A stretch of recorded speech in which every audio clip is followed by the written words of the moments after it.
Yeah, How long no, were you out there for? uh, Just for the weekend? we were there for the weekend. We were there to celebrate my sister's engagement. Like they did a joint bachelorette party.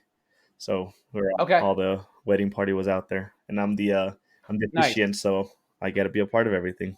The officiant. Yes, Ooh, officially the you're officiant. official. So official. Nice. The officiant natto. That's right. Nice. That Love too. it. I'll take that one too.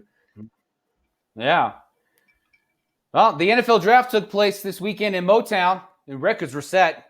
The first round of the NBA and NHL playoffs are in full swing, and we check in on our predictions thus far. And we'll take a look at the first month of the MLB season. We're back. We're going to Jason Statham this Tuesday, crank style. This is Box Scores and Bourbon. Look at the box scores. Box scores and bourbon. We check each other's box scores and scores online. baseball. Box scores. So football, baseball, basketball, soccer, hockey. Box scores and bourbon. The 2024 NFL Draft took place this weekend, and while the Motown faithful rocked a new record attendance, the high the city provided will not do much to keep afloat each franchise's future hopes.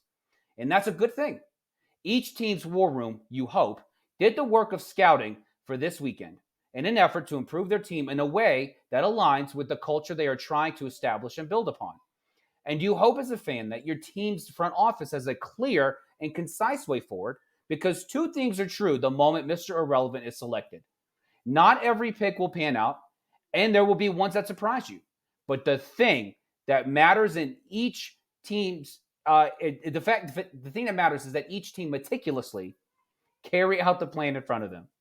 And to the fans, don't freak out if the plan doesn't immediately manifest itself before you. It takes time. I'm talking to fans and to the ownership here. Only begin to shout harsh nothings when the plan isn't clear anymore, or they begin to veer in a direction that makes no sense. In the meantime, if you have to, fake excitement each Sunday for the team's new direction.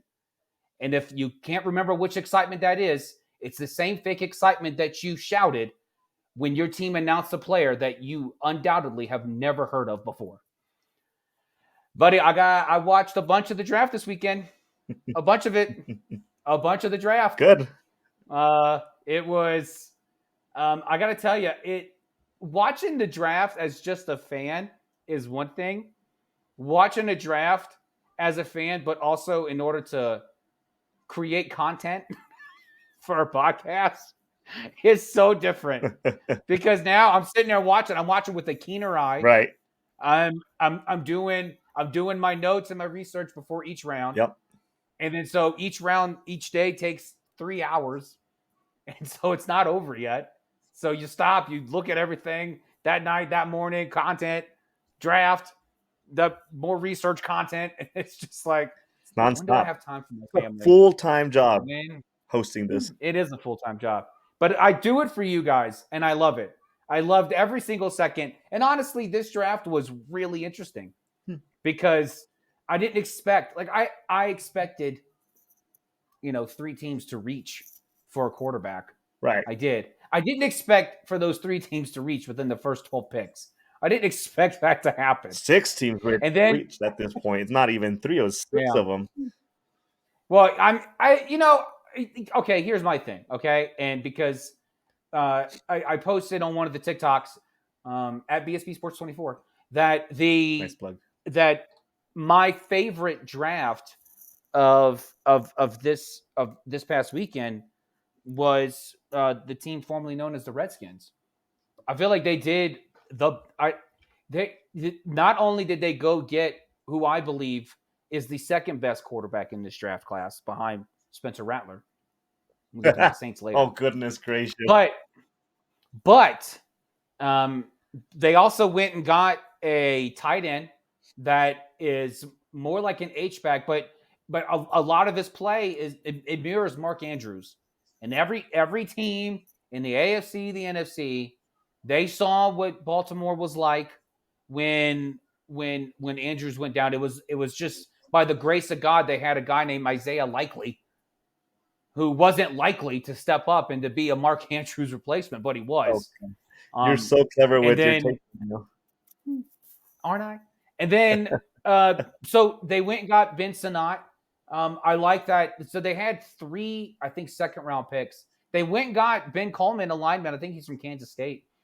Not a bad lineman. I mean, I honestly, like, the longer I watch these, I'm like, oh, second, third round, that's basic. But I'm like, they're still in like the top 70 players picked. Yeah, There's I carry the one. There's like a gajillion players. Yeah, there's some that players declare themselves for the draft. So if you're top 100, congratulations. If you're top 257, I don't like this Mr. Irrelevant thing. He's still the 257th player taken because there's still many. Mr. Irrelevant should be the last guy signed, the last undrafted free agent signed, because at least that guy got drafted. Yeah, that guy was good enough to get drafted. Yeah, I mean, Mr. Irrelevant should be the first person to get signed as an undrafted free agent. So you know that all started as like a propaganda thing, right? You've read the story about how that. Oh yeah. So yeah. Okay, I just wanted to make sure you weren't thinking they were actually relevant, but yeah, I mean, no, 200. I didn't think so at all. No. What does the math add up to? Like 400 in total players in the NFL, something like 500 and some or 5. Yeah. It's like I mean, it's between 4 and 5 because each team's what 50, 53. Yep. 53 times 32. Yep. So, yeah, it's probably less than that. 1,696. Probably less than 400 players. 1,696 players make it to the NFL or are currently regularly active in the NFL. So being 257. And you got to think, a fifth of those get drafted every single year. Yep.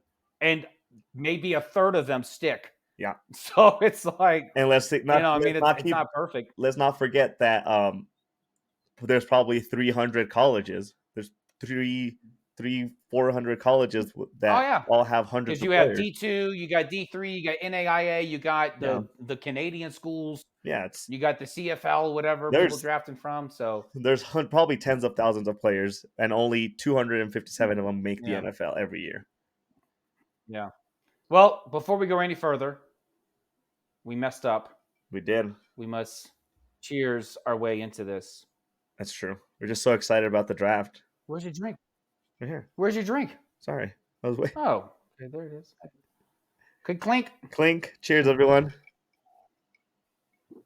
But no, I love Washington's draft. People are hating on the Sandustroll pick, the corner from Michigan.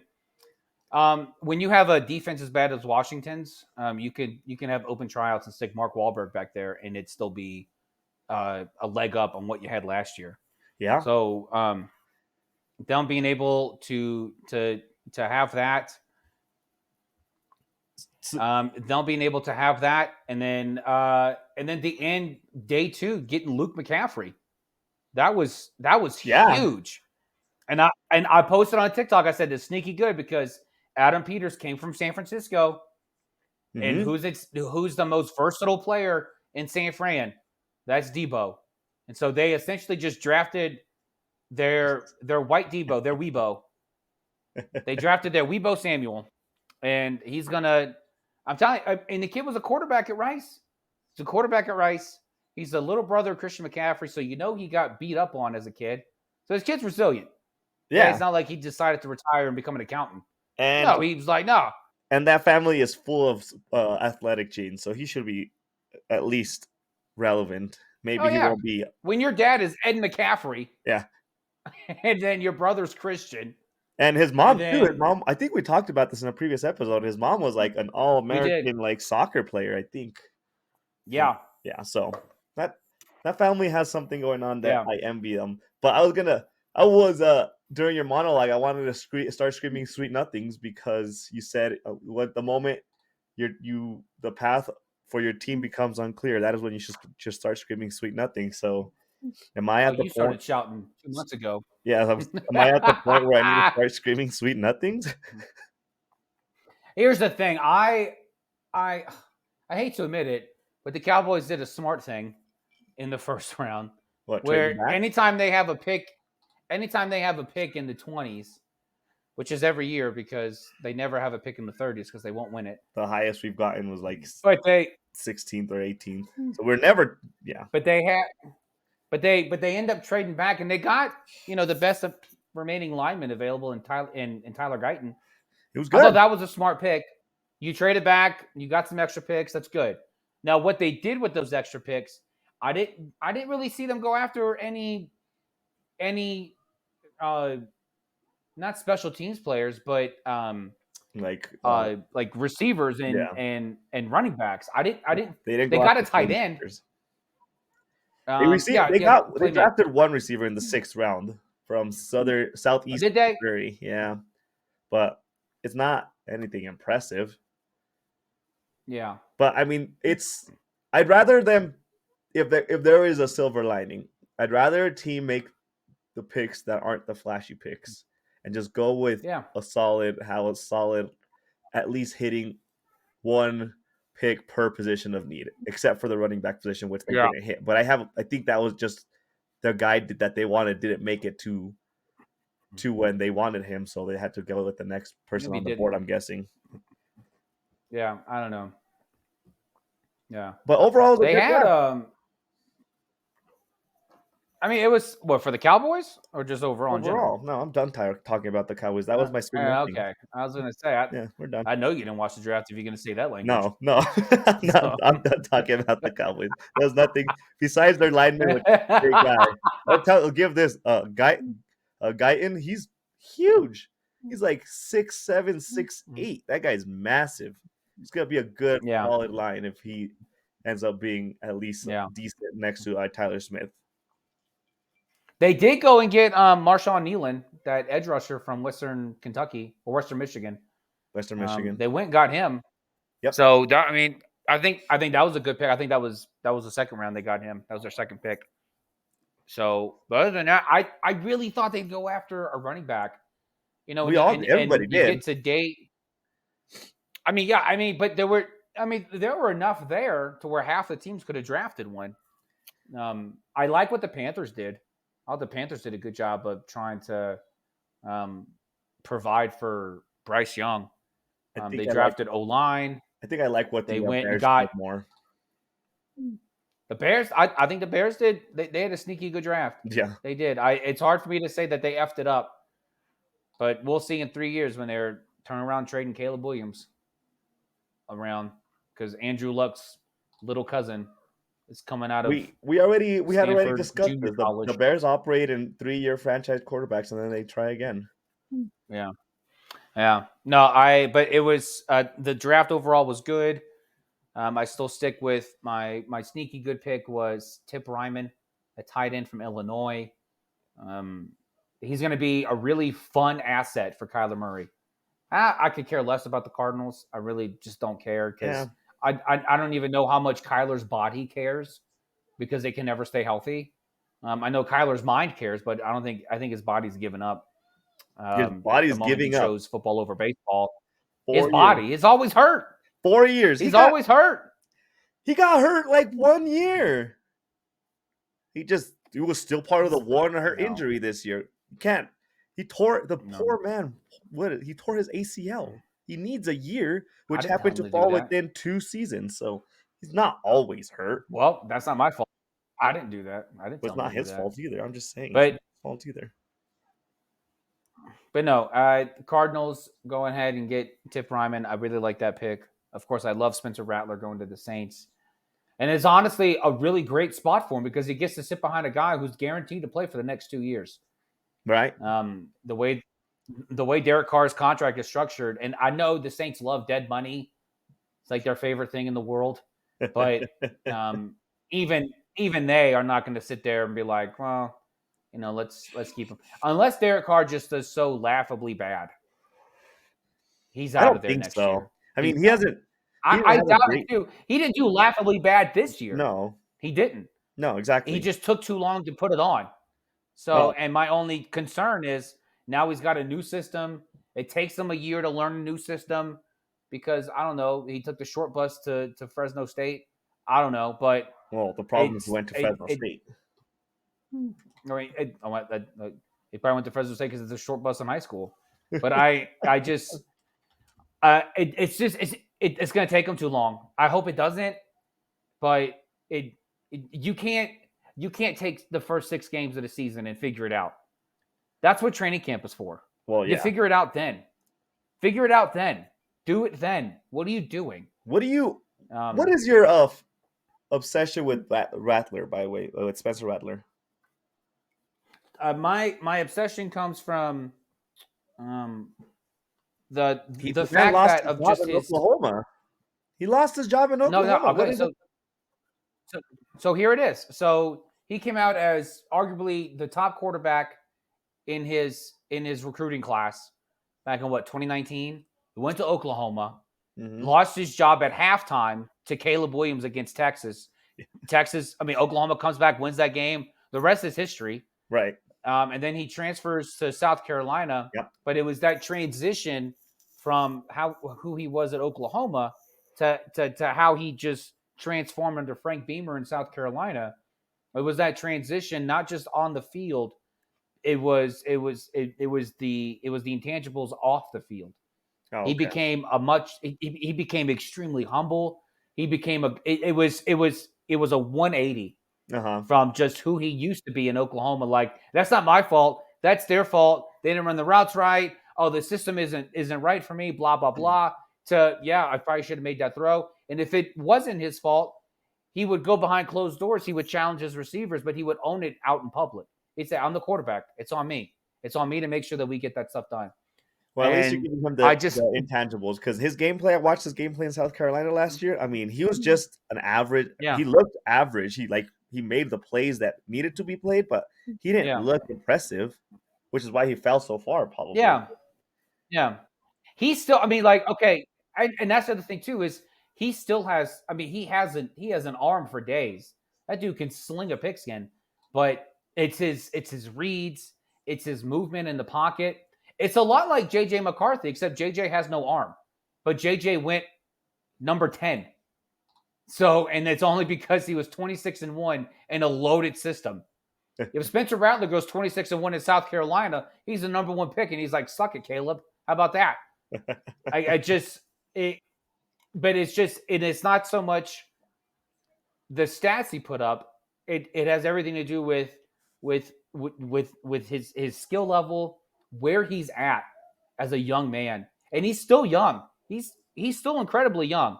He's younger than Michael Penix. So, who's not going to see the field until he's 38. I was about to say, let's go on the same path of somebody that gets to sit and watch for the first 2 years of their career. How did you feel about the Penix trade? I mean, the pick, I should say, not the trade. Oh, as a Saints fan, I couldn't be happier. I don't understand what your hate is. No. It's not him. It's the fact that the Falcons reached. So you went ahead and you played sugar. Okay, imagine this. Falcons are rich. They went and they played sugar daddy with the prettiest girl available. And they said, "Hey, Candy, here's all this money. I got all this money. Just use it how you want." And Candy's like, "Oh, thanks, Arthur. I appreciate it." Nice. And then Arthur, huh? goes off and is happy. And then Arthur's like, "Ooh, what's your name? Cinnamon? Oh, I want to be your sugar daddy now."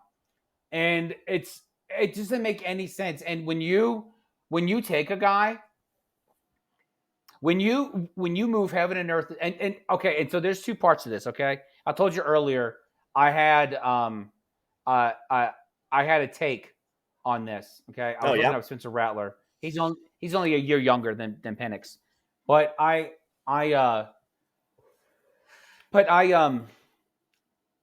you spend all this money on a guy who's got 3-4 years left tops, maybe, and you have the number 8 pick, and you have one of the worst defenses I've ever seen, and you're like, you know what's going to help us get better on defense? A backup quarterback for 3 years. That's what's going to help us. When you could, and I get it, you're planning for the future. I get it, but for the present, I love it as a Saints fan because this does nothing to help Kirk Cousins at all. It does nothing. Right. And it does nothing to help the Falcons in the present. It just doesn't. But I will say this. This thought occurred to me. Arthur Blank is, I think, 82. Jerry Jones is what, 127? So you have these two really ancient owners. And you have one guy who says, we're all in. And they do, and all they do is sign the scraps from the Niners. And then you have another guy who's like, I'm old. I want to win a ring. I want a ring. I want it. And so he goes out, he gets the prettiest girl available. He says, I want you to be my trophy girl. And then he's like, hey, but you're not going to be my trophy girl forever because age and wrinkles. So I'm going to go get this other guy. This other girl's going to come in and, just kind of learn from you. What I love about the move long term for Atlanta is that Arthur Blank said, look, screw it. I don't care what flack I get. For as long as I'm alive, I'm not going to be put in the position where I lose Matt Ryan again and then I have nothing for 2 years. I'm going to go out, get the best quarterback available, and then I'm going to draft a guy who, yeah, I get it. He's going to be on AARP before he takes a snap.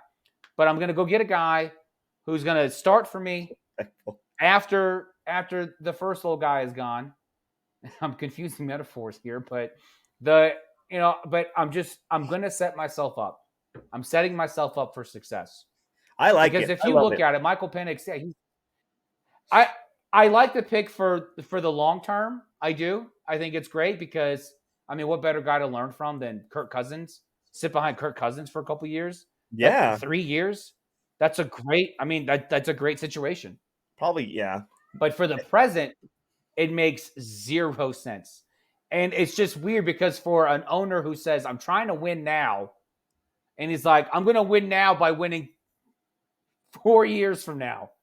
Like that just didn't make any sense to me. But I thought about it in ways of the ownership, how Arthur Blank is actually serious about his franchise. Yeah. Jerry Jones is an unserious man. He's an unserious man. And the fact, I go back to when Dak was going to start for when Tony Romo was hurt, and then Tony comes back healthy, like, ooh, what should he do? What should he do? You should put the best quarterback in. That's what you should do. That's what you should do.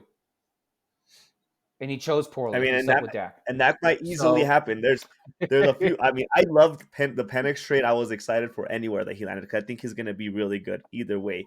But why risk not getting him if you like him that much? I could see why they like him, especially with that offense. If they keep all the rest of their pieces, I can see why. But at the same time, especially in the draft, teams are going to be copycatting what all the other teams do, and we don't need a better example than the Packers deciding to pick a quarterback whenever they wanted a quarterback that they liked, compared to waiting until your feet are against the fire and then trying to find whatever best fits at that time. So I not only do I love the pick because of the approach of it, I love the pick because I think he's going to actually be really good. And why wait and try possibly lose out on him later on in the draft? He wasn't going to go that far. He wasn't going to drop much more with the Broncos waiting to get a pick. Like, there was a lot of teams just probably waiting to see if he fell to them. He wasn't. Why not? No. I wouldn't have been surprised if no matter what he wasn't going to make it past pick. Yeah. Let's see. No, after the 12th pick, he probably would have been gone. Maybe the 13th with the Raiders. They weren't going to have another chance at him.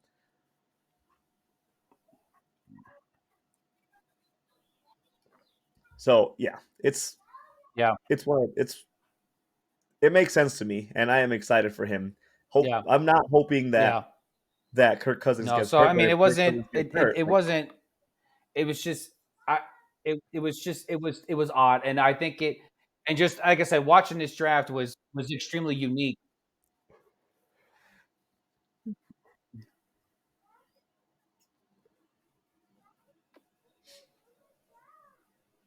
Did I lose you? No, like I said, it makes sense in the present. It makes some sense in the present, but it doesn't make that much sense in the present. It makes more sense for 4 years from now. That's the only reason you make this pick. But overall, I thought the draft. No, I'm right here. Yeah. Can you not hear me?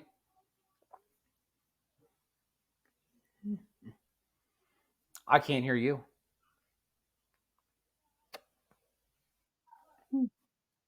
Okay. Yeah. So it's just, but no, the whole draft was interesting because day 3 had so much. Yeah. So day 3 had so much more talent um, than in years past. What's going on? You can't hear me. You're like 6 seconds behind me. You keep freezing on your end. I don't know what's going on here.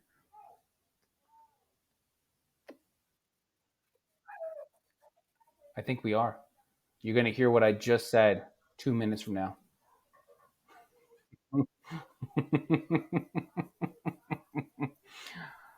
All right. But no, so the draft was good. The fans set a record. I think it was by 550,000 by end of day 2. There's a bunch of people out there. They were waiting. My wife actually watched some of it. She goes, "Why are those people there?" I said, "They're watching the draft." She goes, "They're all there to watch the draft? They're all outside just standing there watching it?" I'm like, "Yeah, I do the same thing."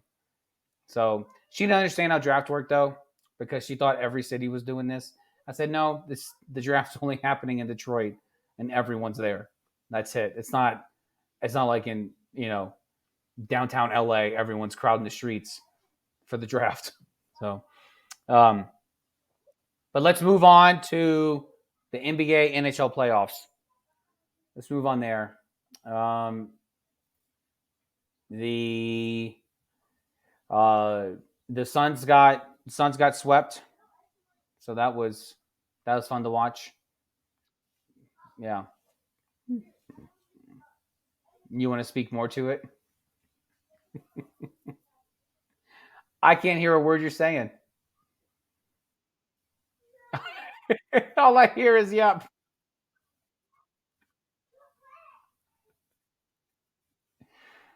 All I hear is yep from you.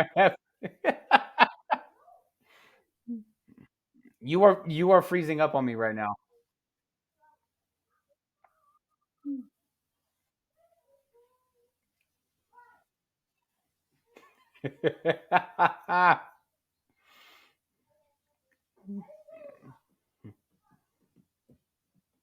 Hey folks, it's PSA from your lovely JB. Don't buy sour milk. Just don't. You know what? No, here's a better PSA. Don't be the guy that digs in the back for the milk that is just 1 day extra from expiration than the one in the front. Don't be that guy. Just buy the milk and be a real man. Drink it 4 or 5 days after the expiration date. That's right. Take that challenge. Take that shot. For those who cannot see this, we're having technical difficulties right now, and we're waiting on Manny to rejoin us. I had a good time. The draft, though, was good. The draft was, I'm going to riff now until Manny comes back. The draft was actually a really good one. I really enjoyed just the amount of prospects that were left on day 3. You had a lot of good defensive players left. By one of my, and I think I even saw Gabe Hall. I don't even think Gabe Hall, the DT from Baylor, did he get drafted? I can't remember if he did or not. If he did, it was the end of round 7. But I love that Christian Boyd pick from that the Saints picked up. I thought he'd go a lot sooner too. I feel like this injuries play a part in this. It was very telling. A lot of these guys that had to wait just because I think just because, like I said, injuries just took a toll on these guys, and it was one of those scenarios. And also the 14 picks going first before a defensive player was taken, and it was I think that might have thrown off a lot of people. I think because even from 14 through 24, were 9 or 10 of those were defensive guys. So, which one of my favorite first round picks was Quinyon Mitchell. I could care less about the Eagles. I just don't care. But them having Quinyon fall to them was a blessing in disguise and I think it's because that guy, there's some of those guys that get hype way too late. And so it takes a minute for other teams to actually catch on. So, okay, well, how do they actually fit? Maybe Quinyon, guys like that were much lower on their peripheral. But it was Quinyon going there. I like the Jared Verse pick at 19. I do. He's not going to take the place of Aaron Donald. Of course, I mean, no one is unless the second coming of Warren Sapp was in this draft. But I think Jared Verse was a really good pick for them. And I'm excited to see how he plays in LA. I love the Brian Thomas pick by the Jaguars. That was to me, Brian Thomas is like probably the best receiver in this draft. And the only reason you hear much about him is just, well, he played next to Malik Neighbors, who was getting touchdowns thrown to him by Jaden Daniels. That's the only reason why. So, hey, you're back. I was did a short PSA about milk, and then you weren't back. And then I told our audio only listeners that you weren't here, so I was going to riff on the first round some more. So, yeah, draft was good. I enjoyed every second that I watched. There are 257 picks, so I watched probably 500 of those picks. Yeah, I feel like that's how much of the draft I watched. It was, but yeah, I was just telling the listeners that I think the reason why it was so weird, there was so many quality prospects on day 3, and defensive prospects, really, to be exact, was just because the whole draft got started with 14 straight offensive picks, and that's just weird. It's just weird. Change it up a little bit. So, yeah, and I think that threw a bunch of people off because they have their big board and like, well, when this guy's coming to us now, but I didn't expect this guy to come to us at this point, so let's rearrange our board real quick. So that was I feel like that played a part into it. But let's get into the NBA, NHL, NBA playoffs first. You wanna talk about your Suns real quick? Well, they're not my sons. I just love Kevin Durant. We sat here and I gave them all the benefit of the doubt in the world, speaking to how maybe they were saving themselves for a late, last minute figuring it out approach, and they were going to actually be competitive in the playoffs. And not only did they get swept, they got swept in a really bad fashion because none of their games were competitive. They lost most of them. They weren't ever close in those games. It was just disheartening. Mm-hmm. I hope that they don't blow everything up and trade everything away because of 1 year, because I think there is a way to make that group of players work to get together well. It's going to be hard for them to build on this mediocrity because they have no picks until like 2031 to actually build around. So it's disappointing, but I mean, it is what it is. I have to also give credit to the Timberwolves. It's not like they're a scrub team that happened to upset some major championship competitor. It's just give the Timberwolves credit. They're a good team. They were the third seed for a reason. At one point, they almost made a push for the first seed. So I'm sad about it, but the Tims definitely deserve to move on. Yeah.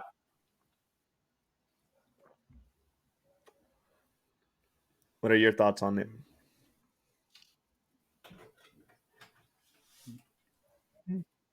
Yeah. Yeah. Yeah. Yeah. You're cutting out again.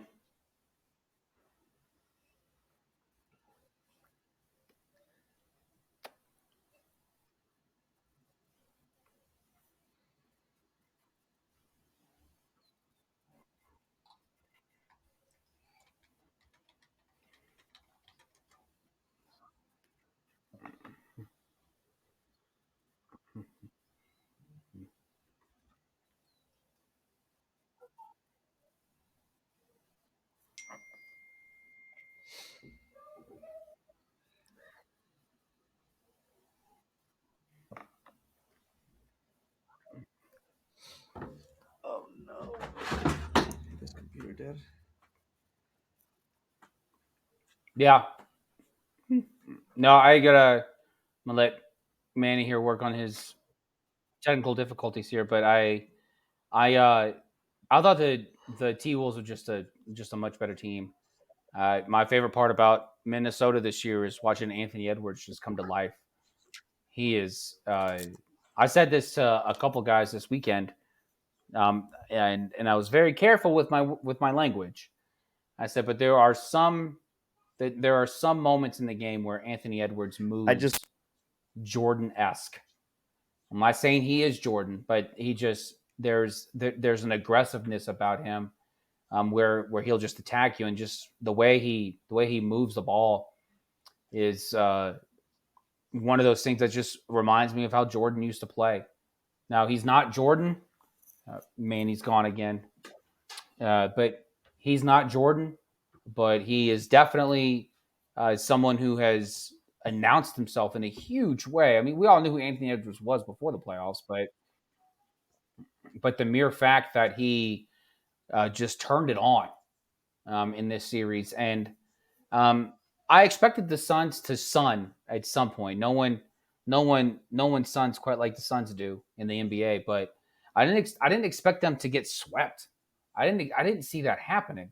When you got KD and you got Devin Booker, I just and it upsets me too, because this is the team where that beat out the Pels for the 6th seed. And then but honestly, like, even if the Pels were the 6th seed, they'd probably be in the same position they are now. They are against OKC, about to get swept. So they would have been swept already. But no, so it was odd seeing that. But Minnesota's a stacked team. They really are. It's not like they're just throwing up scrubs out there. And so being able to watch that series, but just see Phoenix just fall flat. And who's their head coach? Is it Frank Vogel? Is that who the head coach is? I don't know if he's going to be back next year. At least with Monty, they got to the Western Conference Finals. But with Frank, the Suns, they just seem so flat. They didn't seem like a team that was cohesive. They didn't seem like a team that really came close to even figuring it out. It was really odd watching them, because they did get hot at the end of the season. They did show themselves as possibly one of those teams that was gonna make a run, and maybe it'd be different than it was in years past. But this season, especially, this playoffs, it was odd watching them play. But all credit to Minnesota, all credit to the Timberwolves taking it to the Suns. Like I said, you got. When you have a roster that's just as stacked as they are, you got, you got Mike Conley, you got Cat, you got Rudy Gobert, and there was so much about Rudy Gobert going into the season, where he even throughout the season, where they said he changed his training regime in order to be quicker this year, and to not just be such, he's always huge, but he was always more like a tree. But being able to go out there, and then Jaden McDaniels seems like a guy that it was. I feel like there was some the embarrassment from last season really kind of it seems to have fueled him, and I think it's helpful when you have a young guy like that, and you're playing behind 3 guys who really take the spotlight off of you, because really, 4. You got Mike Conley, and it's not like Mike Conley's a throwaway. He's been in the league for since Naismith hung up the first peach basket. But Jaden Daniels being able to come out there and to especially in this last game, throw up 18 points in 33 minutes. That's a really good player to have. The T-Wolves now, I believe, now they end up playing the. Let me see. Who are the T-Wolves going to play now? That they have a. Who is it? Let's see. Let me take a look at this bracket here. Minnesota's going to end up playing the winner between Denver and the Lakers. That's right. And Denver's they're not going to give them a chance. I'm really disappointed in Denver. I don't know why you couldn't just close it out. Why are you letting the Lakers hang around? Why are you giving us more footage of LeBron? I don't understand this. Why are you giving? I get it. LeBron in elimination games he turns it up. And LeBron hasn't played awful at all. I mean, it's just I really can't stand how he handles defeat. It's not it. LeBron, the player, is one of the greatest to ever do it. LeBron, the role model, is quite possibly one of the worst because this guy he assumes no responsibility. It's always someone else's fault. It's always someone on the floor. It's always the front office. It's always it's just never him. It's never him.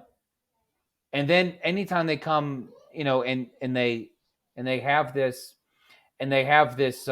just this string of just really bad performances against really good teams. Denver's they're my pick to lose to Boston. And honestly, right now, I mean, that's up in the air depending on how just seeing how Boston's treated Miami and letting them hang around as much as they have. And Joe Mazzulla's so soft, it seems. It just has a soft team. But the Lakers and LeBron specifically he just gets on my nerves. I mean, storming out of a press conference like that, and then even your teammates like AD going in there, taking one question, putting the mic down. What is that? If you're not going to take a question, just don't show up. Just don't show up. If you're not going to be man enough to sit there and be like, okay, yeah, this sucked, but this is how we're going to handle it. I mean, just as role models, it's not a good look. It's not. And for all of our audio only listeners, and the reason why I'm going on a diatribe right now is because Manny is still working on his connection issues. But like I said, LeBron will go down as one of the greatest to ever play the game. Will he be a GOAT? Not to me. He won't be the GOAT. No, I think Jordan will be the GOAT, and it has more to do with Jordan played during a undoubtedly more difficult era of NBA basketball than LeBron ever will. 90s basketball was not at all offensive leaning. It was a defensive game, and you had guys who would just ram into you. You had guys who would punch you in the mouth, sometimes quite literally with an elbow, and it wouldn't be called. And I just imagine LeBron in that time frame and in that era, and it's just not. It doesn't go well for him. So I really wish Denver would have just closed it out. I would have loved to have jumped on this pod today and then seen Denver already prepping for their semifinal series against Minnesota. It's not happening tonight. Maybe Denver will close it out. You got the Clips in Dallas, which I said from the beginning, this series just does not excite me at all. I never know which Luka I'm going to get. I just don't. And Luka, for the most part, has actually turned it on. He's turned it on. He's turned it on to the point where he's allowed Kyrie to be Kyrie on the floor, and reminding us of just the talent that Kyrie has. But the Clippers, man, it's interesting because I think I just read today that Kawhi is still not going to be coming back. Welcome back, buddy. I can't hear you. What did you say? Are you on mute? I can't hear anything you're saying. Can you hear me? I can hear you. Yeah, I can hear you now. I'm back. Yeah. Okay. You're really loud. Turn down that mic. You're shouting at me. I don't like it when you shout at me. You're welcome. Mm. I'll just be quieter. I was just talking to listeners through this first round. I just didn't see the Suns sunning the way they did. I expected them to pull a Phoenix later on in the playoffs like they usually Right. do. But I don't know if Frank Vogel's going to be back next year. I just don't see it. And I'm not sold on him. I've because, never been sold on him since he was with the Lakers. yeah, He was not the reason they were winning at all, and he keeps getting yeah, chances because of pretty much that. Him being part of that yeah, championship team is giving him all these coaching opportunities, and I don't think there's a good yeah. reason for that to be the case at all. Yeah. So, But what are your takeaways from that series? Because I talked about the signs. I talked about how Minnesota's got a really deep roster, yeah, and how Jaden McDaniels is allowed to really turn it on, because when you have Conley and Cat and Gobert and Anthony Edwards playing in front of you, it really allows a young guy to just play freely. yeah, especially with how they're playing, they play a lot of the two bigs with Gobert being a defensive prowess guy that he has been for the last 4 years. He's probably going to win another Defensive Player of the Year Yeah, this year. So they're a good team. I have nothing to say they about are. them because they're young, they're built well, they're a good team. Yeah, That's the reason that the yeah. owner backed out from selling a team that he knows is going in the long term going to make him way more money whenever they become champions. Oh yeah, absolutely. So Yeah. yeah, No. it's not. No. It's just as much of a representation of how good the Timberwolves are, as well as how bad the chemistry was on the Phoenix side. It just happened to be a Yeah. really bad matchup for Phoenix to even steal a win. Just how, Yeah. in the same way that the Lakers are trying to, they did steal a win, but They did, yeah. And that's something else I talked about too. Was I talked about the Denver series, how disappointed I am. Denver just couldn't close it out. yep, Talking about how LeBron is probably, he's one of the greatest to ever play on the court, but as a role model. And other than that, I can't stand the guy. I I can't get behind more LeBron. I right, can't, because any young baller out there, the NBA is synonymous with LeBron, and so any young baller out there is going to, I'll just do what LeBron did. I'll go in a press conference and I'll pout and I'll whine and I'll cry and right, I'll show what it's like to be a terrible leader off the court. And because honestly, man, like he's like his whole career, anytime something's gone wrong, it's not his fault. It's the players on the court. yeah, It's the front office. It's the refs. It's never LeBron. It's never him. It's never the fact that, well, at the end of game 3, he mailed it in. He just kept. He was just all right. Take it, whatever. yeah. You can Take say it. it's never LeBron. It's never LeBron's fault, but at the same time, whenever they are engaged, and the reason for them getting the gentleman's sweep ready to go is because of LeBron. So I mean, you get what Yeah, you get with him because, like you said, he's yeah. such a good player on the court. He wills his teams to championships, and he has willed his teams to be competitive, or at least, That's only when it feels like it, though. That's well, only when it feels like it. he When it always feels feels like like that to everything's me. stacked. I just don't think. Anytime it feels like the cards are stacked against him, he's just like, all right, I give up. Well, I'm done. I can't hate on him for that because first off, he shouldn't be carrying a team when he's 40, and that He comes. shouldn't be, and he shouldn't be building the team either. Well, yeah, that's true too, and that's probably the part that I disagree with on the when it comes to how he approaches things. Like he's a good ball player, and I won't take anything away from that. But he needs to focus on the ball Yeah, playing because it takes a certain skill set to be a GM, and it's yeah, not just picking your buddies trying to run a team at the same time. Like he can yeah, do what he does best on the court, and if he just stayed on that, he would be great. But I can see why he would mail it in after willing his teams so many times to be close in a game, I would be pissed off too if I'm the reason that my team is in the play-in, and not because I'm the reason Yeah. that's holding my team back. Is because I'm the one reason that is getting them to even be able to get to a play-in. So I'll take the bad that comes with his good, and his good is really Yeah. good.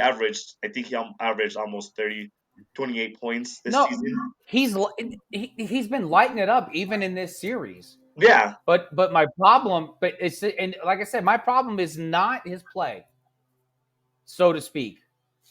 It only crosses into a problem when he just gives up on his team well, yeah, and he's like, yeah, go ahead, whatever. I don't care anymore.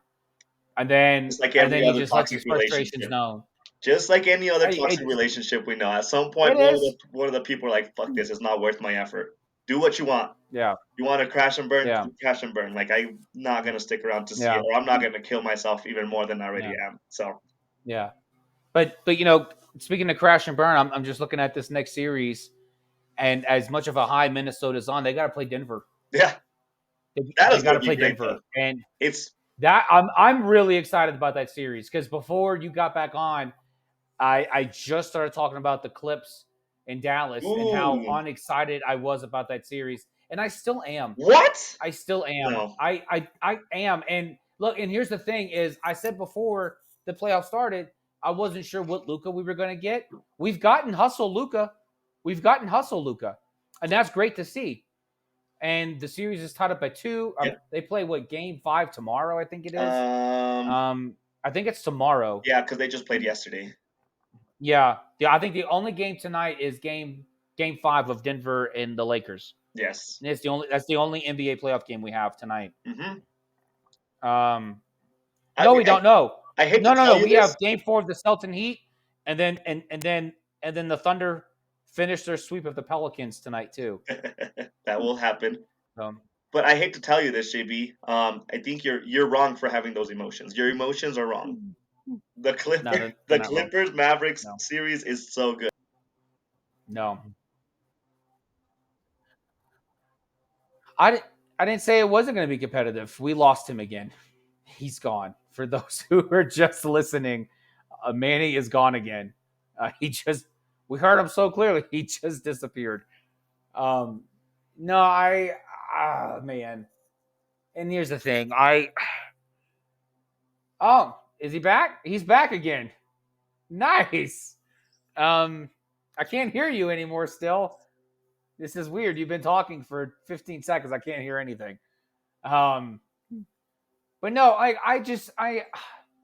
look, I don't mind a competitive series. I love Which it that the is. Clips and the Mavs are competitive. It's going to go 7 games. It is. Yep. But Yep. look, I'll probably be more into it when it's I might not be because Magic and Cavs are going to go 7 games, and I've had a lot more fun following that series than I am the Clips and the Mavs. So you stick to following your Magic series, and I will follow the Dallas series. That's fine. Because every time I put it on, it's like, oh, did I take Dramamine already? Why am I falling asleep? I don't remember taking even this. the games themselves. Like, what are you not excited about in that series? What is that there's missing? There was a 30-point comeback in the game. I don't know what you want to see. It's just like I think it's just the game style is not your type of game style. And that's it. It's just like I'm watching it, and I'm like, okay, well, I get the 30-point comeback.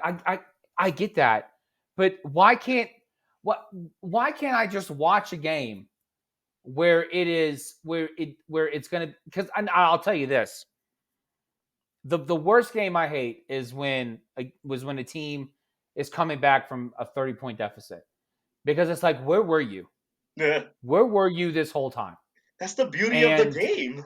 That is the beauty of the game. I get it. In football, maybe, but basketball, it's like, oh dear Lord, this is no.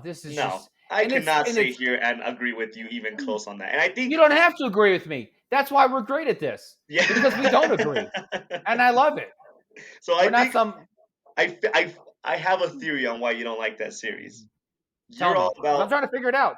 You're all about team chemistry and you're all about teamwork. Dallas and somewhat the Clippers too play more player focused, kind of who's in the moment, who has the heat checks, or more iso ball. You don't like people that are selfish in the attention, which come in hand goes along with playing iso ball and just a player dominating that team's scoring. And that makes a lot of sense because that's the reason I can't stand the Warriors. I can't stand the Lakers. Yep. That makes sense. And I can't stand the Clippers because they just try so hard. And then the Mavs, I don't even know who they are. I don't know who they are. I don't know what I'm going to get. I just don't know. And I don't want to waste 3 hours of my life trying to figure that out.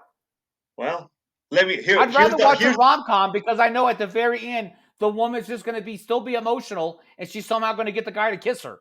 At least I know that's coming. Let me do this final test. Do you like the Heat? No. You don't like the Heat. How about did you like the Spurs of the teens or of the early 2000s? I love those. I love those because that team plays a lot of team ball. I am surprised you don't like the Heat because they've literally built a culture of no names. The Heat I don't like is because they're so one-dimensional. They're so one-dimensional. But their one dimension is team ball. No. If it is team ball, if your goal is to work as a team to get points in the paint. Miami's big thing is that if their 3 game is off, they're done. They are done. Well, they try so hard to beat Golden State. So hard. And I get it. Jimmy Butler's not there. I get it. So you have to be able to play in a way that makes sense with the pieces on the court. I get it. If Jimmy Butler was on that court, freaking love the Heat. Because Jimmy Butler is someone I love to hate. I love to hate the man. I think everybody does. I really do. But he's so much fun to watch. He is the epitome of, he's one of the very few basketball players that if you took and put in the 90s, he would excel. Yeah. He would absolutely excel. But you just proved my point. You like the Heat whenever Jimmy Butler is the key part because he's the one that makes the team play work well. They're just struggling right now because they don't have them. But as a whole, the Heat is the type of team that you like. So yeah, you just like team ball.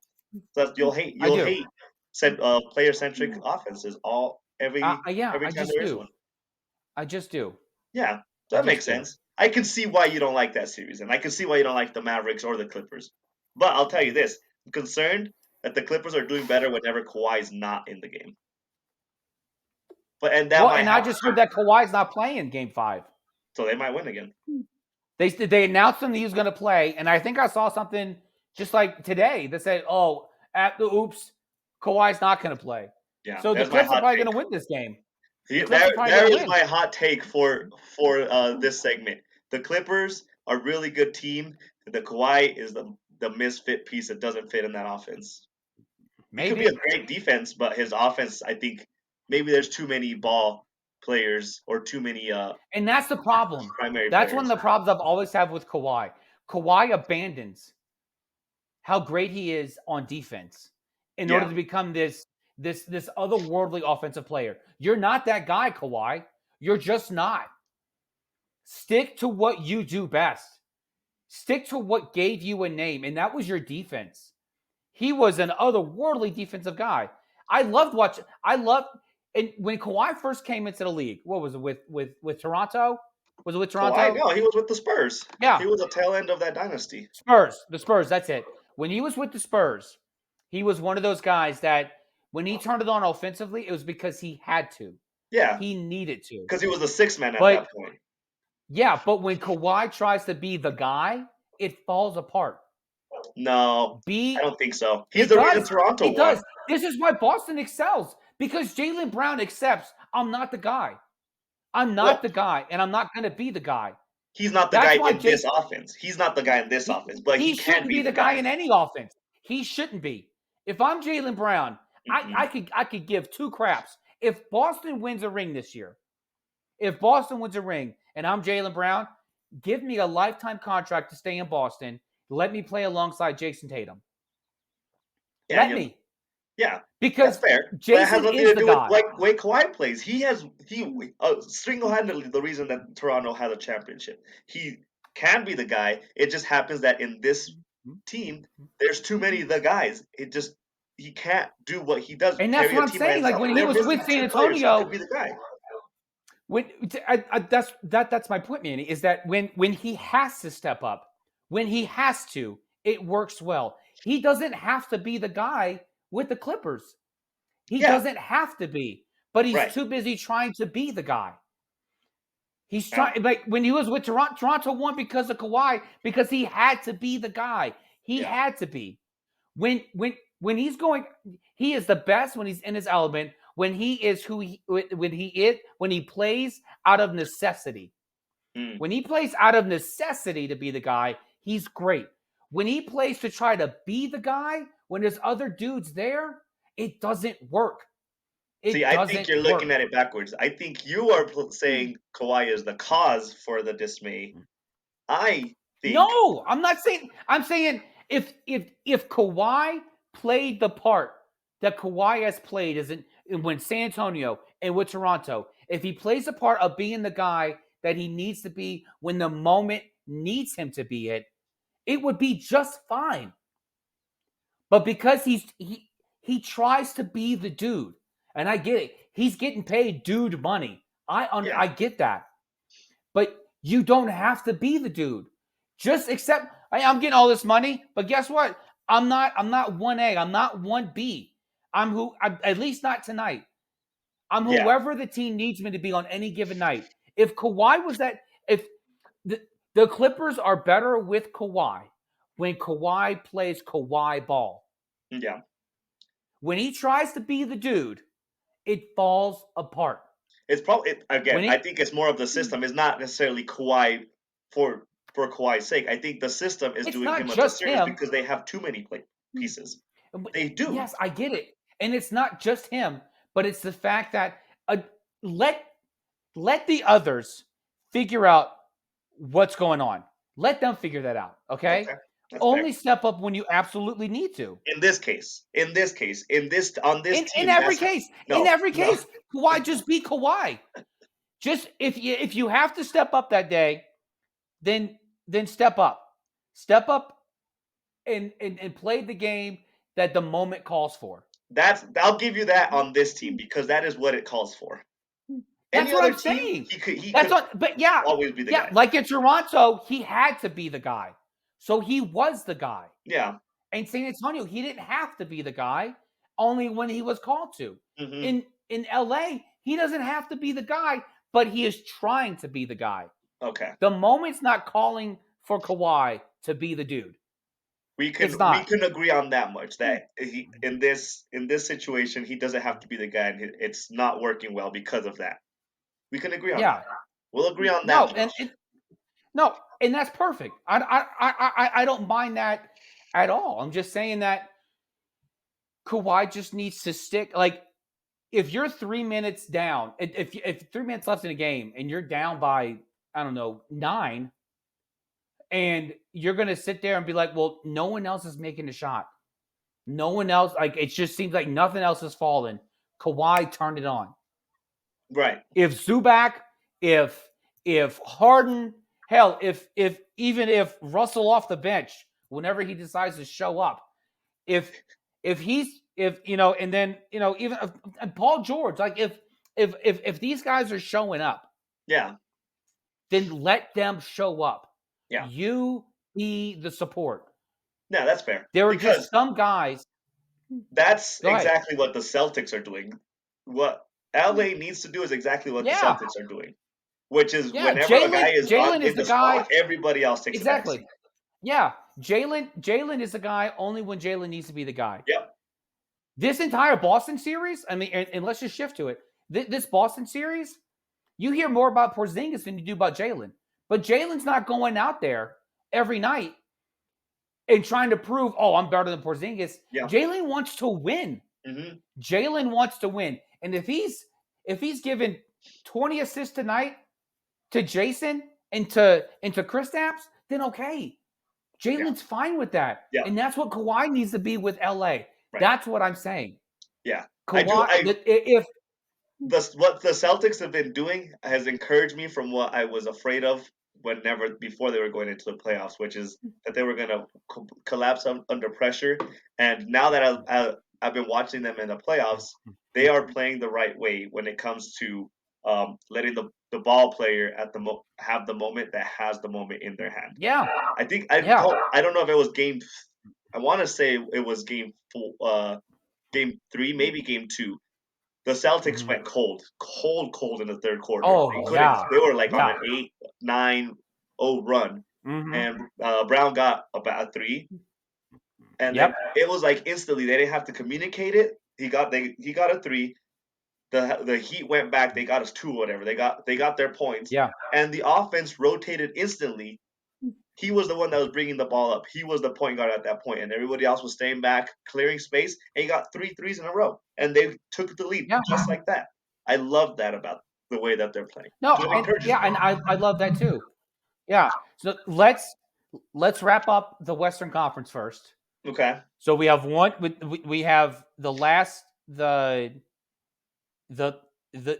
last series we haven't talked about yet. Which doesn't really need much talking, which is Bucks and Pacers. No, Western Conference. Western. So the OKC is going to sweep the Pelicans. Yeah. Okay. But we knew that. So now that we talked about that, let's go back to the Clippers and the Mavs. Yeah. And honestly, like talking to you about this, I'm actually getting a little excited now to watch this because now I'm curious if Kawhi is going to be the Kawhi of old. Yeah. Now that the series is 2-2, I think they have one more game in what? Is it in? It's in Dallas. They have one more game in Dallas. And then game 6 and 7, if it gets it's going to get to game 6. But game 6, and if it gets to that game 7, is going to be in LA. I'm wondering if Kawhi's going to be Kawhi. Because if Kawhi can just be himself, the way he's been his entire career, the Clippers win this series. They do. They win it.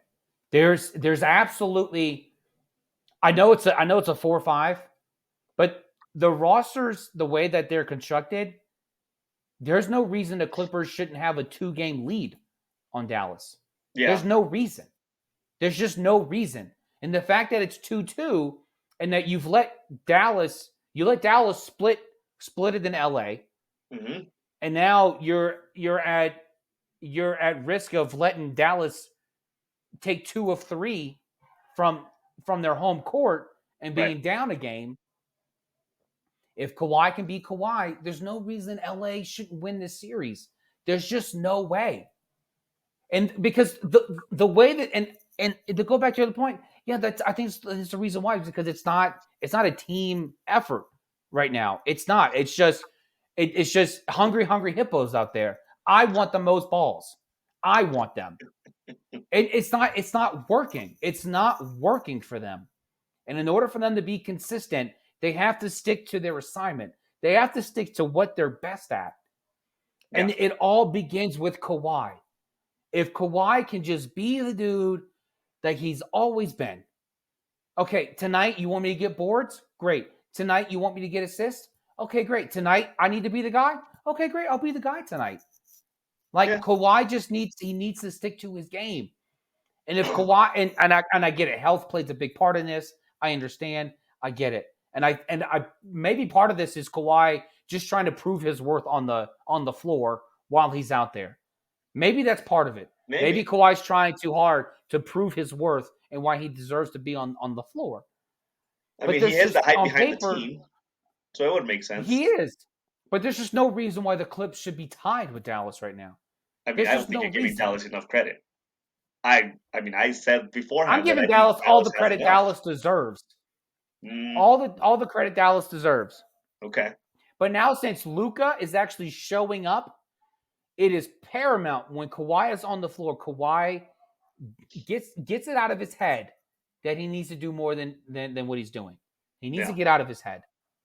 So I think injuries will just force that to happen because he won't be able to be fully available. So they have to play around that, and that might be the blessing in disguise that they need right now. Kawhi might be. But that's a double-edged sword. Is you need Kawhi on the floor being Kawhi. You need him on the floor. Yeah. And when he's not on the floor, you absolutely feel it because it's not like Russell's going to be the sixth man on that team. So far, he hasn't been. He's been non-existent. Right. Yeah. And so they need Kawhi to show up as who he is. Anytime he's on the court, anytime he can play, be you. Be the guy you were for years in San Antonio and with Toronto. Be that guy. We can agree on that. So let's get rest to of the the series Eastern. we have. Yep. Yeah, I mean, the Celtics we already talked about. The 76ers, we referenced that when the playoffs were going to kick off start that if Embiid wasn't at 100%, there was no way they were going to have enough players to really be competitive in that. And so far they're not. And the one thing I've noticed about series in general is that if it's a shit call or like a last minute buzzer beater that breaks, that a team steals a win from you, that is so demoralizing for a team. And that happened to the 76ers. And that them losing that game on that buzzer beater or close to buzzer beater is the reason that they're going to lose the series, because that completely broke their spirits completely. So and then when you got the Knick faithful showing up in the city of brotherly love and booing them and shouting Jalen Brunson MVP inside of Philly, that's not a good sign. No, that's not a good sign at all. And especially for Philly. I want to stick with Philly for a second. Who's the head coach for Philly? Rivers? Doc Rivers. That's it. I forgot it for a second. When are we going to stop giving this guy chances? Yeah. When is the NBA going to stop giving Doc Rivers chances? It's like the Cowboys going out and say, hey, Marty Schottenheimer, we won 13 games in a regular season. Can you win us 14 and still give us the same result in the playoffs? Like, it's not. It's not. I mean, this guy's a great regular season coach. We're getting confused. We're getting confused. Doc Rivers is with the Bucks. Oh, he's with the Bucks? Yeah. Okay. Well, either way, it still holds. Yeah. Why are we giving Doc Rivers chances? Why does Doc Rivers have chances? To play? My whole point in bringing up the coach was they talk about Joel Embiid. They talk about, oh well, he's being pushed too hard and this and that, and I'm like, well, he's a star. He needs to be pushed. That's what he's supposed. That's what he's there for. If he's an MVP, that's what he's there for. He's a reigning MVP. I don't care. Yeah, I don't care if he's Mr. Glass. Yeah. I could give two craps about that. That man needs to be on the court. And so all this talk of Joel being pushed too hard, he needs to be. He shouldn't even have to be pushed. He's the guy. I don't know who you heard. I don't know who you heard about them pushing him too hard. Maybe because he's currently playing hurt, I guess. But you're in the playoffs. You don't wait. There's no future if you're in the playoffs now. Yeah. I mean, it sucks. But I got, this Boston series is taking too long. This game, this series. I mean, game 2 was awful. It was and Joe Mazzulla he's soft. He is so soft. I watch Boston play. Boston has hands down the most complete roster in the playoffs. Hands down.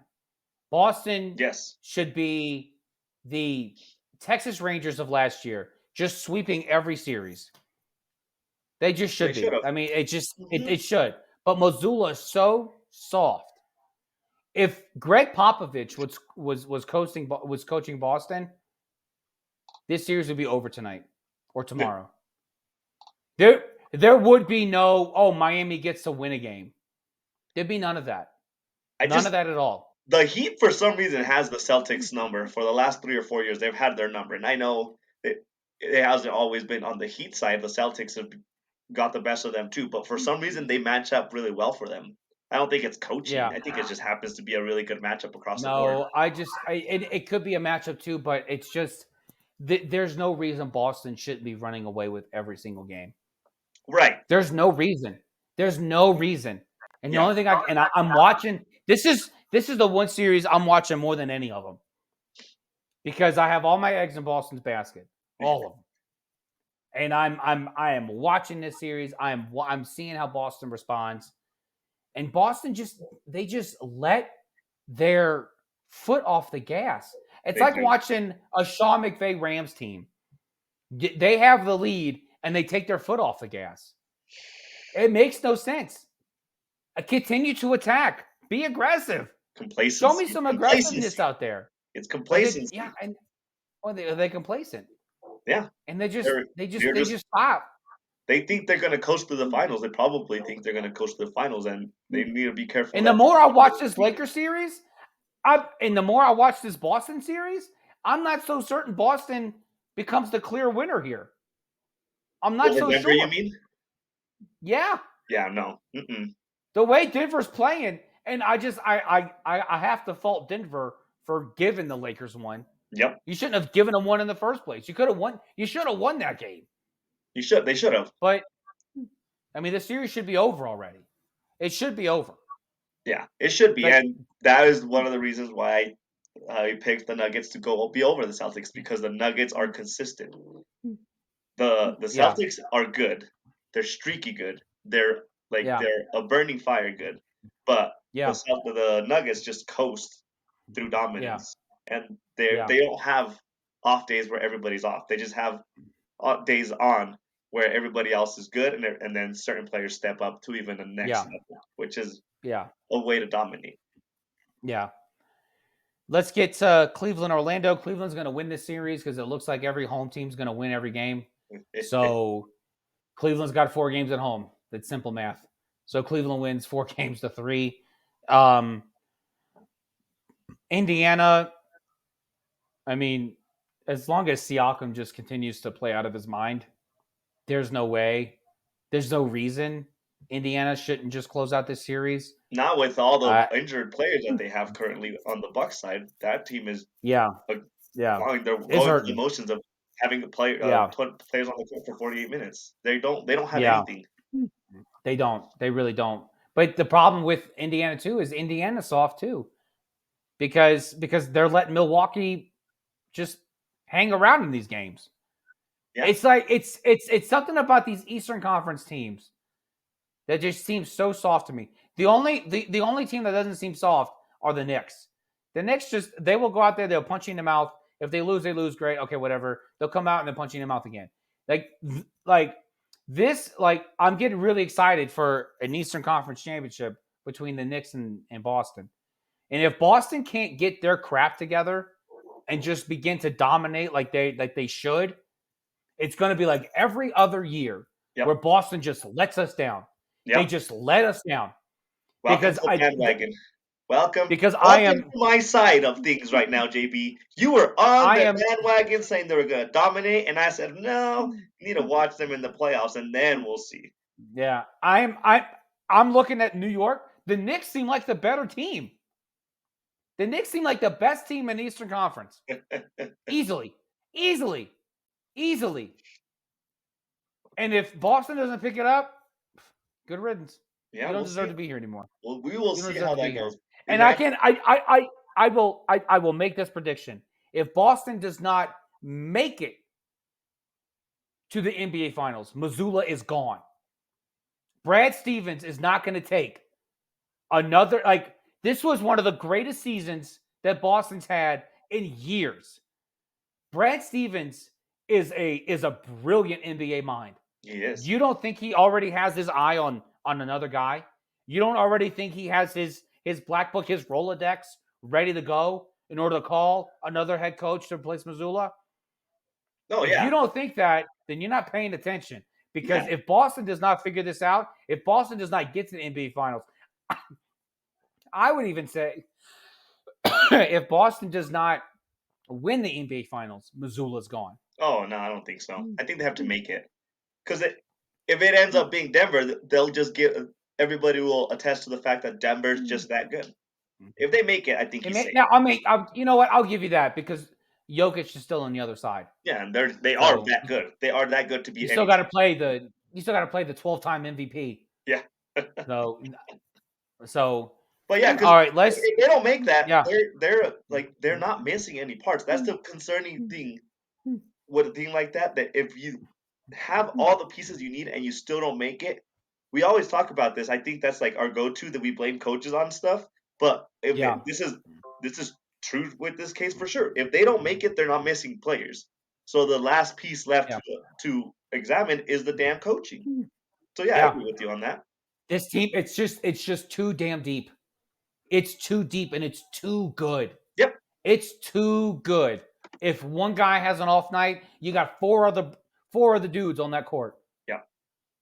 And I am glad that Porzingis finally found a home in a system that works well for him because that Oh, I am too. I loved screwed watching him in Dennis. New York, but it just didn't fit. It just didn't Yeah. fit. And him in Dallas Well, just maybe made he was- no sense.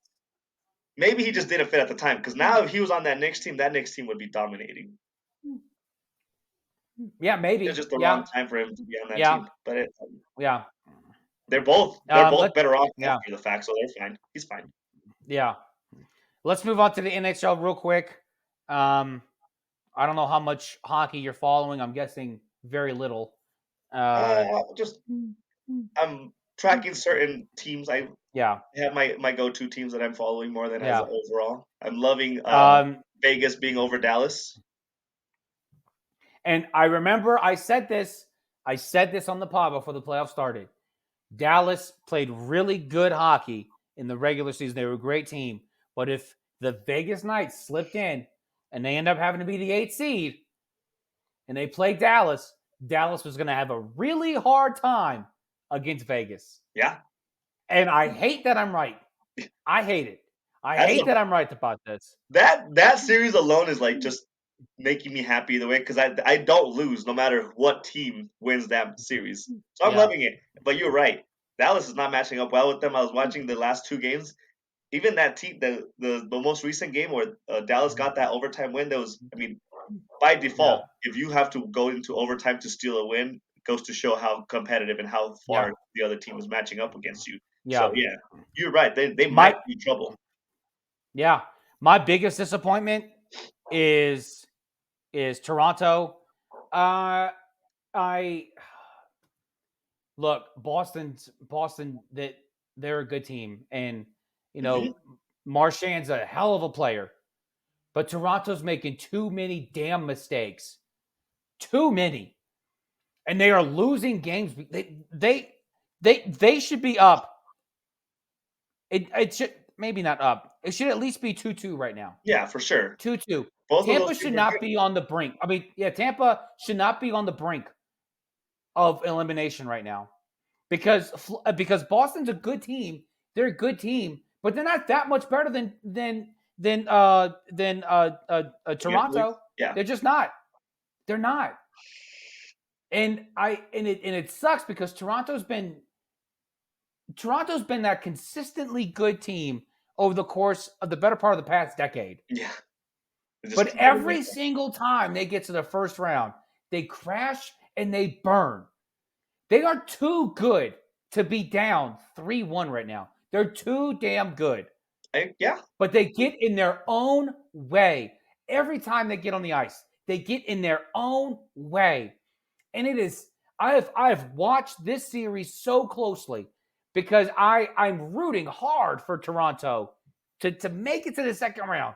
I'm rooting for them because if it doesn't happen this year, this team is going to be blown up. That's it. There's no more 7 straight years of the playoffs with this current squad. There just isn't. There's not. And they're making too many damn special teams mistakes. They're making too many of them. Too many. Yeah. I'll go back to game 3. Go back to game 3. They were up 1-0. Boston ties it. Boston goes up 2-1. Oh no, Toronto goes up. No, Boston goes 2-1. Toronto ties it. And I think like 38 seconds later, Boston has a 3-2 lead. And I did they get an empty netter in that game? I can't remember. I remember they pulled a goalie. Did they get? And I can't remember. But that's the point. They're making too many mistakes. But I will end on a high note with the NHL playoffs is that my prediction for Colorado and the Rangers to meet for the Stanley Cup Finals is still proving true. I'm happy about that. I couldn't be happier. I wasn't. Were you not The even a little Rangers. surprised that the Capitals didn't at least still won? I'm not surprised at all they didn't win anything. Hmm. This goes back to what I'm about to say.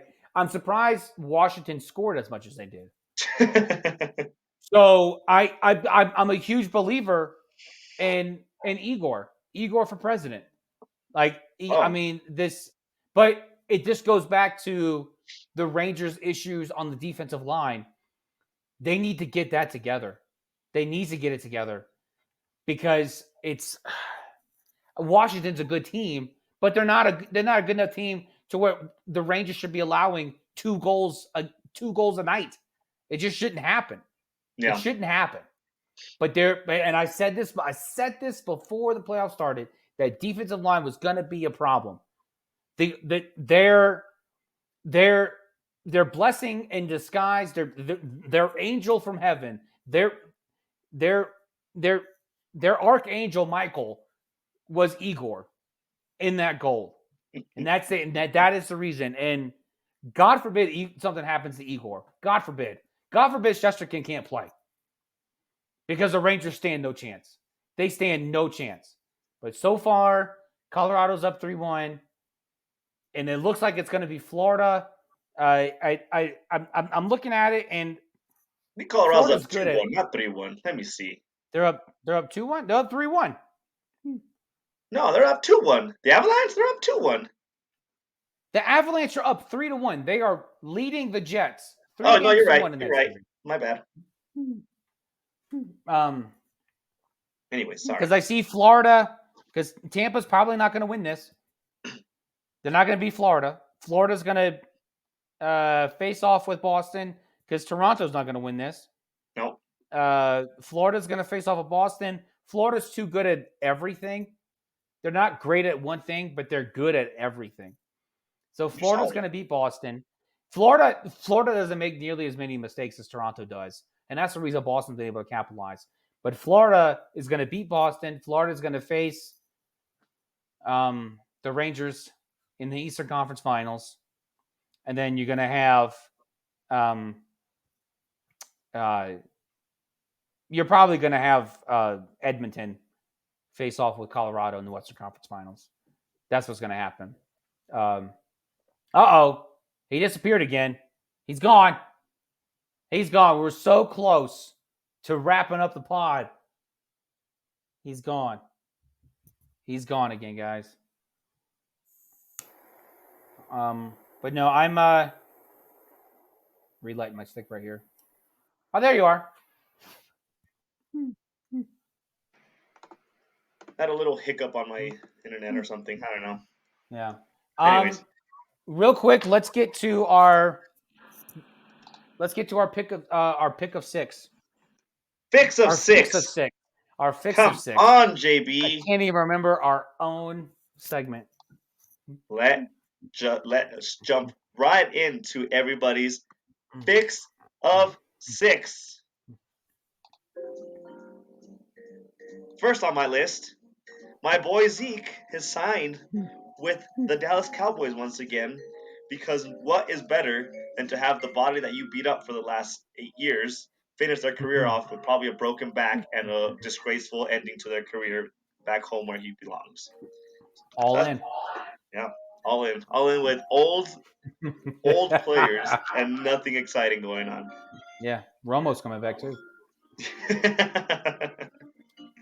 My next fix of your six, Reggie getting his Heisman Trophy back. Yes. We're all happy about that. If you didn't believe in a God before, you should believe in him now, because Reggie got his Heisman back, baby. I couldn't be more excited about that.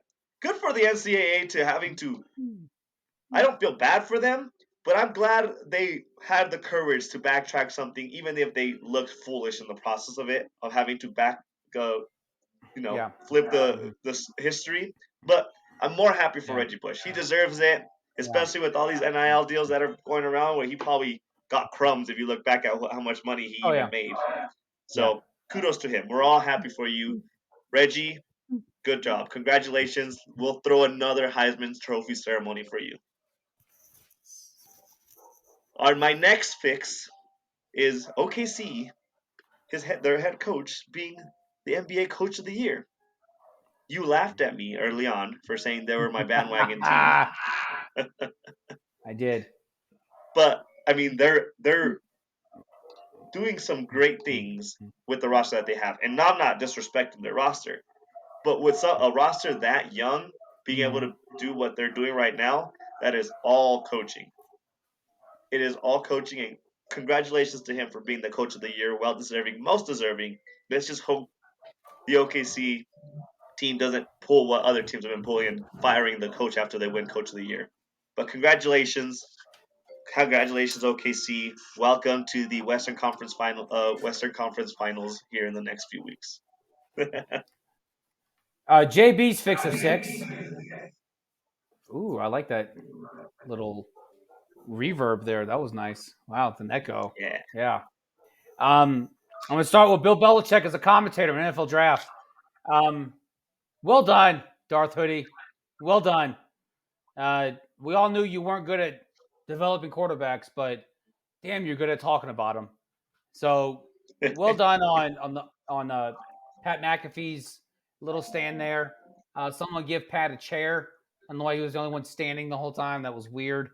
But Belichick, I can't wait to hear more from him throughout the course of the NFL season. He obviously, not that I doubted it, he knows what he's talking about. But not only that, he's entertaining to listen to. That's the first thought. Let me just plug. That guy has a freaking good personality. He really does. He was making me laugh. He does. Goes to show what happens when you don't have to take care of 53 grown men. Yeah, who act like babies all the time.